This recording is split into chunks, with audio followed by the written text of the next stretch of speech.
बिस्मिल्लाहिर्रहमानिर्रहीम। सुनन नमाज तरीमा के लिए हाथ उठाना और हाथों की उंगलियां अपने हाल पर छोड़ना, यानी ना बिल्कुल मिलाए ना बेतकल्लफ कुशादा रखे बल्कि अपने हाल पर छोड़ दे। हथेलियों और उंगलियों के पेट का किबला रूह होना। बावक्त तकबीर सर ना झुकाना, तकबीर से पहले हाथ उठाना। यूं ही तकबीर कनूत और तकबीरात ईदैन में कानों तक हाथ ले जाने के बाद तकबीर कहे, और इनके अलावा किसी जगह नमाज में हाथ उठाना सुन्नत नहीं। इमाम का बुलंद आवाज़ से अल्लाह अकबर और सामी अल्लाहु लिमन हमीदा और सलाम कहना इस कदर बुलंद आवाज़ की हाजत हो, और बिला हाजत बहुत ज़्यादा बुलंद आवाज़ करना मकरूह है। बाद तकबीर फ़ौरन हाथ बांध लेना, यूँ के बाद नाव के नीचे दाहिने हाथ की हथेली बाएं कलाई के जोड़ पर रखे, छंगली और अंगूठा कलाई के अगल बगल रखे और बाकी उंगली को बाएं कलाई की पुष्ट पर बिछाए, और औरत खानसा बाएं हथेली सीना पर छाती के नीचे रखकर इसकी पुष्ट पर दाहिनी हथेली रखे। बाद लोग तकबीर के बाद हाथ सीधे लटका लेते हैं फिर बांधते हैं, ये ना चाहिए बल्कि नाफ के नीचे लाकर बांध ले। सना तवज़ व तस्मिया और आमीन कहना, और इन सब का ऐसा होना, पहले सना पढ़े फिर तवज़ फिर तस्मिया, और हर एक के बाद दूसरे को फ़ौरन पढ़े, वक्फा न करे। तहीमे के बाद फ़ौरन सना पढ़े और सना में वजल्ला सनाओ का गैर जनाज़ा न पढ़े। और दीगर अज़कार जो हदीस में वारिद हैं वो सब नफल के लिए हैं। ईदैन में तकबीर तरीमा ही के बाद सना कह ले और सना पढ़ते वक्त हाथ बांध ले और उस बिल्ला चौथी तकबीर के बाद कहे। रकू में 3 बार सुभान रब्बियल अज़ीम कहना और घुटनों को हाथ से पकड़ना और उंगलियां खूब खुली रखना। ये हुक्म मर्दों के लिए है, और औरतों के लिए सुन्नत घुटनों पर हाथ रखना और उंगलियां कुशादा ना करना। आजकल अक्सर मर्द रकू में महज हाथ रख देते हैं और उंगलियां मिला कर रखते हैं, ये खिलाफ सुन्नत है। हालत रकू में टांगे सीधी होना, अक्सर लोग कमान की तरह टेढ़ी कर लेते हैं, ये मकरूह है। रकू के लिए अल्लाह अकबर कहना, हर तकबीर में अल्लाह अकबर की रे को जज़म पड़े। रकू में पीठ खूब पिछी रखे, यहाँ तक कि अगर पानी का प्याला इसकी पीठ पर रख दिया जाए तो ठहर जाए, और रकू में थोड़ा झुके, यानी सिर्फ इस कदर के हाथ घुटनों तक पहुँच जाए। पीठ सीधी ना करे और घुटनों पर जोर ना दे, बल्कि महज हाथ रख दे और हाथों की उंगलियां मिली हुई रखे और पाँव झुके हुए रखे, मर्दों की तरह खूब सीधे ना करे। रुकू से जब उठे तो हाथ ना बांधे, लटका हुआ छोड़ दे। समी अल्लाहु लिमन हमीदा की हे को साकन पड़े, इस पर हरकत ज़ैर ना करे, न दाल को बढ़ाए।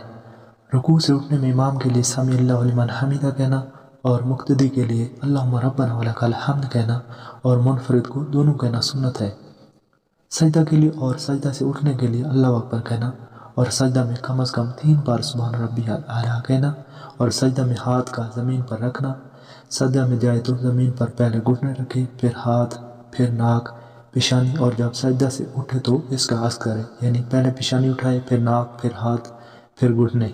रसूलुल्लाह सल्लल्लाहु अलैहि वसल्लम जब सजदा को जाते तो पहले घुटने रखते फिर हाथ, और जब उठते तो पहले हाथ उठाते फिर घुटने। असहाब सुनन अरबा और दारमी ने इस हदीस को वाइल इब्न हजर रज़ी अल्लाह ताला अन्हु से रिवायत किया।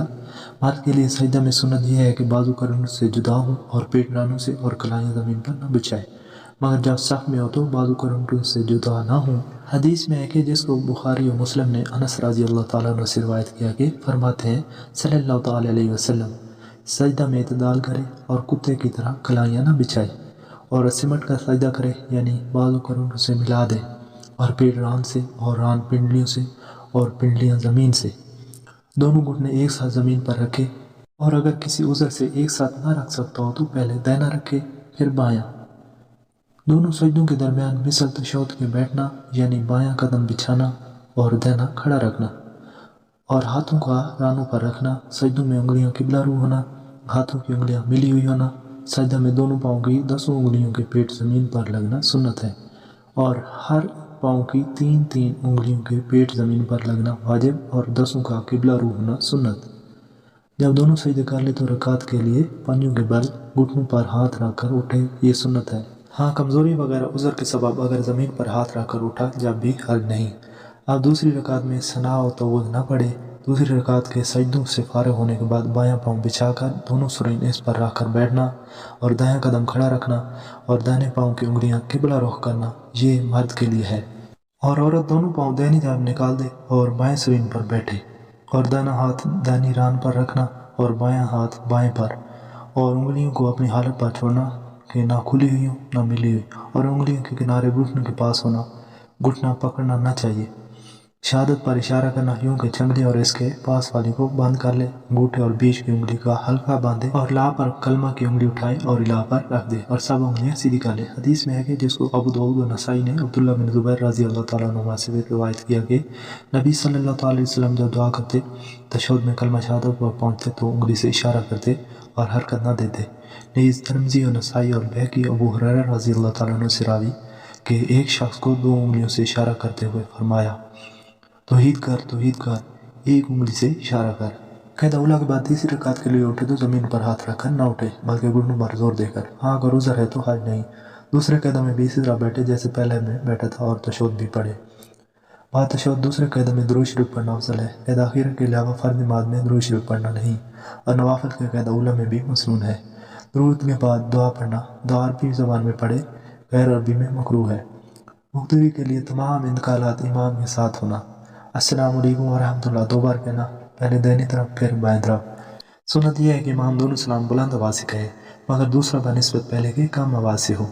सलाम के बाद सुन्नत यह है कि इमाम दाहिने बाएं को इनहराफ करे और दाहिनी तरफ अफजल है और मुक्तदियों की तरफ भी मुँह करके बैठ सकता है, जबकि कोई मुक्तदी इसके सामने नमाज में ना हो, अगरचा किसी पिछली साफ में वो नमाज पढ़ता हो।